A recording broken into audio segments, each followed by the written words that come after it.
Minneapolis, New York. Transit police and city subway workers have been placed on heightened alert today in the wake of the fatal nerve gas attack on Tokyo. New York Public Radio.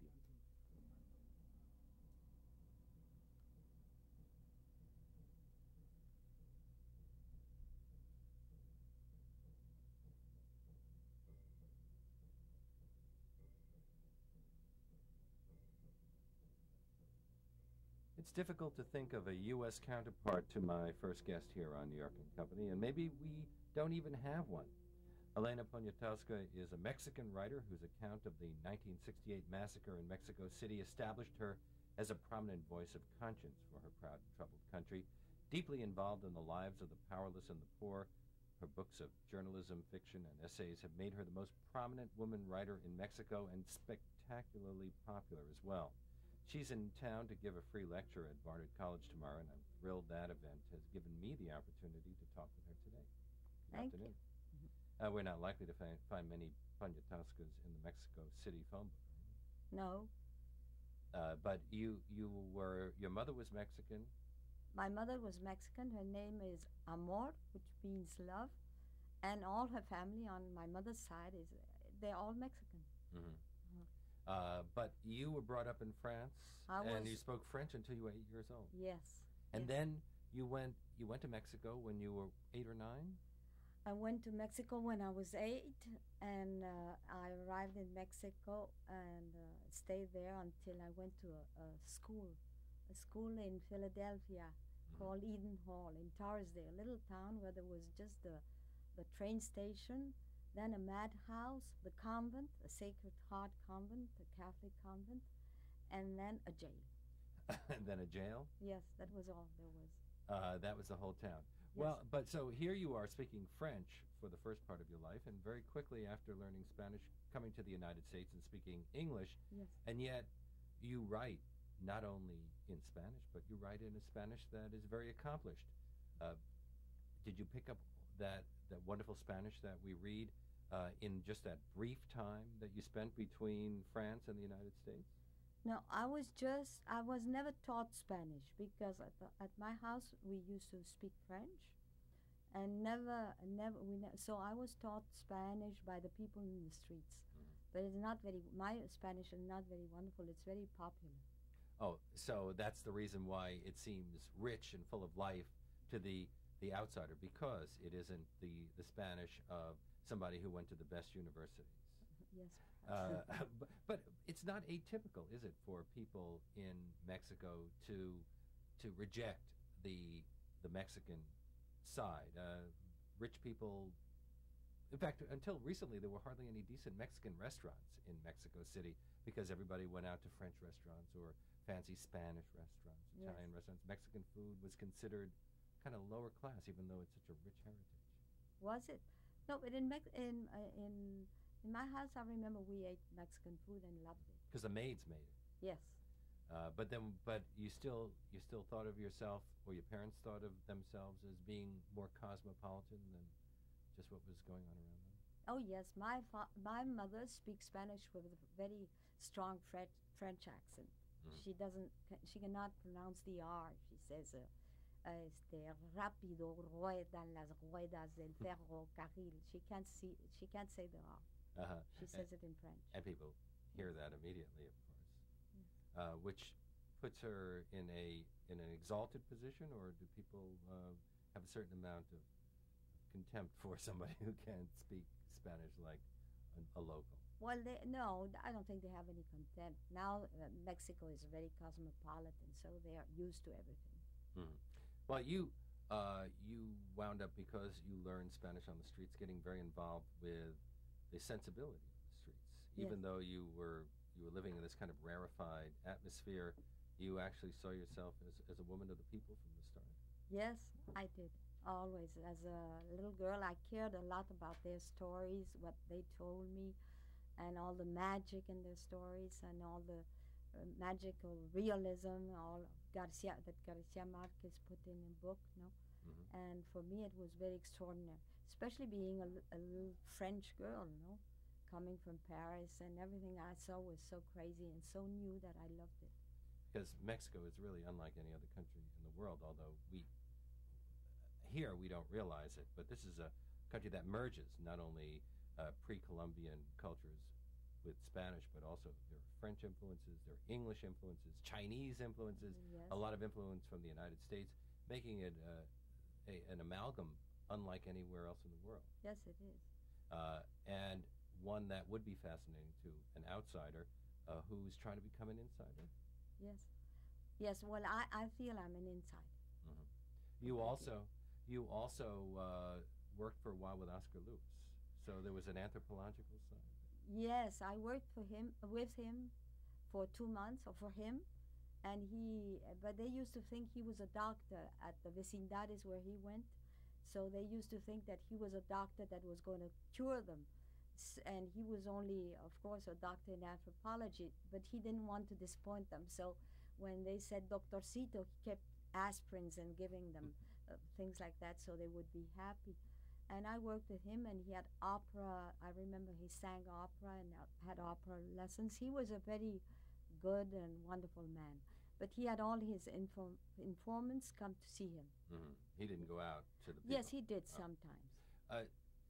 So he influenced you on one hand, and then the stories of the people influenced you on the other hand. But would that make for a good reporter? Well, what makes a good reporter, I think, is curiosity, and besides, one thing that I was very much is ingenuity, to ask very stupid questions.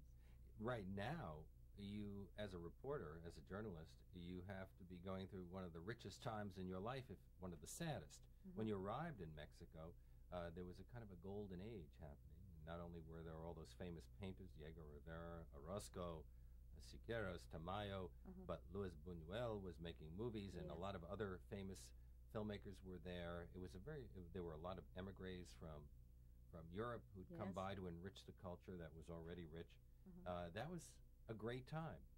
And now we have a country that looks almost like right now is going through the worst kind of political melodrama you could imagine. 2 political assassinations, a revolt, the peso falling fast, a political party in total disarray, the ruling party. Yes. Is this a good or a bad time for a journalist?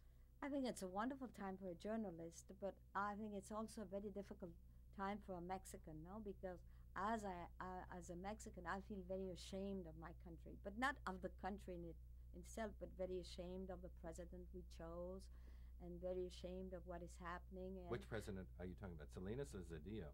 Salinas. Who's now been forced, after a momentary hunger strike, to flee the country. Yes. To go to Boston to be with his children who are at Harvard. Yes. So that's an embarrassment as well. But for a Mexican, I think it's very embarrassing, no, and very sad. You have covered the story in Chiapas. What I get to hear is a sense that for a time there was a very strong, people felt in support of the Zapatistas and now are no longer in support of them. What is your feeling? No, I think that people are still in support of the Zapatistas because in so many years, I think Subcomandante Marcos has been the best thing we have had. For instance, in a country where there is so much corruption, we can believe at least in one person, and young people are always looking at people they can believe in. So he doesn't tell lies. He's the person he says he is. He wears, of course, a ski mask, no? But hasn't he been unmasked recently? Yeah, well, yes. I think the people that work with him, it's very hot, in the jungle there. They see him without a mask all the time, and I think he's very willing to take off this mask. But now people tell him not to take it off because it's the way it makes him a character, no? It's his characterization. And besides, it's his way of winning over the government, no? But I think all people, all good Mexicans, well, it's not as simple as that, but all people really love him. Well, there was a propaganda campaign against him, wasn't there? Oh, yes, there is. Rich people hate him, and the people in the government, they hate him. You were granted a rare interview with Yes, he Subcommander wrote Marcos. me a letter telling me to come and see him. So I took my 2 children, my boy and a girl, photographers, and we all went there. We stayed with him, and really, for me, it was a lesson. And for my children, it was very, very good because they changed. They were very bourgeois children, you know, a little bit spoiled, and now they're completely zapatistas. And my girl, she was there building the library. I mean, putting all the books into the library, and then the library was burnt by the army. So you're not an objective journalist. You're not somebody like Octavio Paz, who says I don't belong to any political camp. No, I'm not objective. I've never been. From the start. From the start. Well, in the early days, what you started off writing society columns? Yes. So and were you critical? I was not objective at all, and I didn't like it at all. And what I had, if for instance, the things I had to do was, besides writing, for instance, fix the pictures.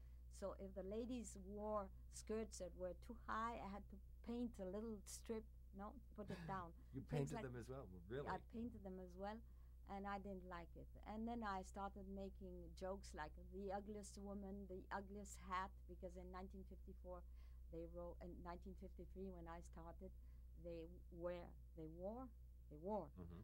hats and things like that. So I started making fun. So they took me out. And then you wound up being given I know what it's like to interview people. I read that you interviewed a person a day. Yes. For how many years? For a year, just a year. And you wrote up each interview? Days. Yes, but there was small interviews and very stupid ones. But at least I went to see one person a day. But I was very lucky because I became friends with Luis Buñuel and Diego Rivera and Octavio Paz and Carlos Fuentes and people like that. Why do you think that Mexico has lost its luster? That was such a hopeful time.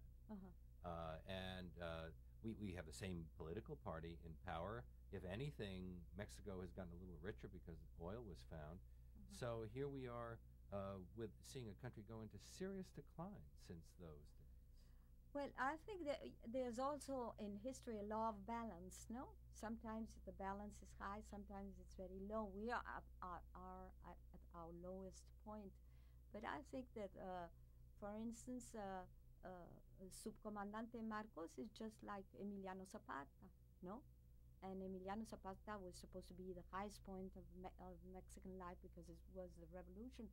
So if on one side we are on the very lowest because of corruption and because of the burglars we have in the government, on the other side we have this international figure who means a lot, not only to Mexico, but I think to all young people. When did you start becoming politicized? Was it very early, or was it as you started writing books and covering events like the massacre of 1968? I think I started when I started walking in the streets and seeing so many people, so different and so very, very poor, so many beggars.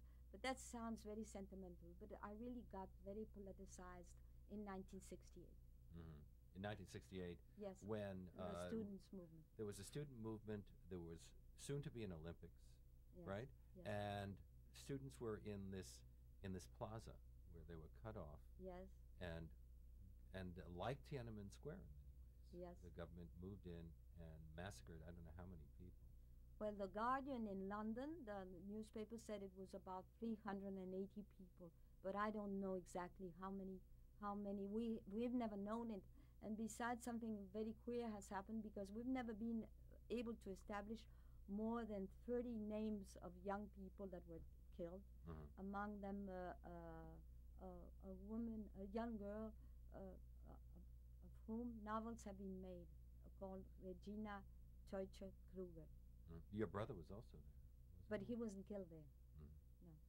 But he was involved in the movement against the government as well. Yes, as a young boy, yes, he took part. Your book on that event is called La Noche de Tlatelolco. Yes, fine. You said very well. Nahuatl words that very difficult to say. When it was translated into English, it was called Massacre in Mexico. Yes. Interestingly, in a country where you would imagine this would be a great embarrassment, you won all sorts of awards. You became even more famous. Yes, imagine how it's very queer because, for instance, after 2 years when the book was published, they told me that President Echeverria was going to give me a prize called the Javier Villaurrutia. So I said this was no book for no prize. No, I didn't want any. I'm speaking badly. I didn't want any prize, and that who was going to give a prize to the dead students, no, to the dead people, because not only students were